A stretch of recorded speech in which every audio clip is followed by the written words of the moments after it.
Со дуксер кој го покрива лицето, човек со шише полно со запаллива течност, прво ги поли автомобилите на плацот во населбата Пинтија во Скопје, а потоа и ги запали.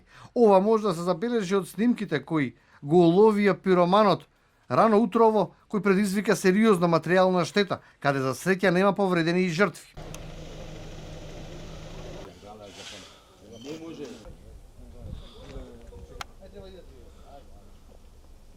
Епилогот од синокишниот подметнат пожар во автоплацот во Пинтија е 16 петплосани автомобили, 1 камион и 2 објекти кои што биле за административни потреби.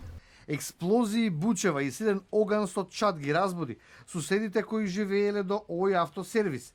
Тие видно вознемирени и утрово ни раскажаа што виделе, како се помагало и каде се евакуирале децата и постарите лица. Не знам, сабале, околу 6 сат гледам гужви тука. Викам, што е работата? Му се јавувам на рација, мамо, вика, пожар имаше во сервизот. Како? Пламен голем, кога излегов јас на улицата, тука беше пламенот превише голем, чадови и такви ради. Експлозии имаше? Експлозии големи, горење превише. Се исплашивте? Се исплашиме, комплет све, деца, жени, мажи, све, полицијата ги надвор, значи ги упати кон нивите, да може да се спасат и така да. Колку пожарни дојде? Ова е тесна уличка. Пожарни дојдоа прво 2, потоа 2, 4, потоа уште 4, 8 пожарни вкупно. Дојдоа така да... Колку време се гасеше пожарот? Па до кај 6:30. До 6:30 часот го намалија и тоа, он тоа не плавна тоа, го намалија. Потоа снема струја комплетно, стана една темница огромна. Штетата би била многу поголема доколку навремено пожарот веднаш не го пријавила новинарката на телевизија 24 Енџи Николовска, која го видела почетокот на страотниот пожар.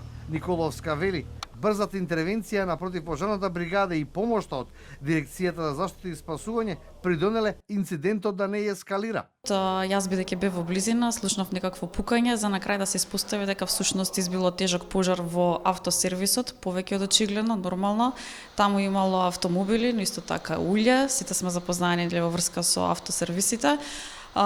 Исто така реагирав, се јави во противпожарна и кај сите надлежни или институции, оние повици кои што треба и всушност да се јавиме за да пријавиме вакви работи. Од МВР ни соопштија дека се уште работат на случајот и на откривање на сторителите.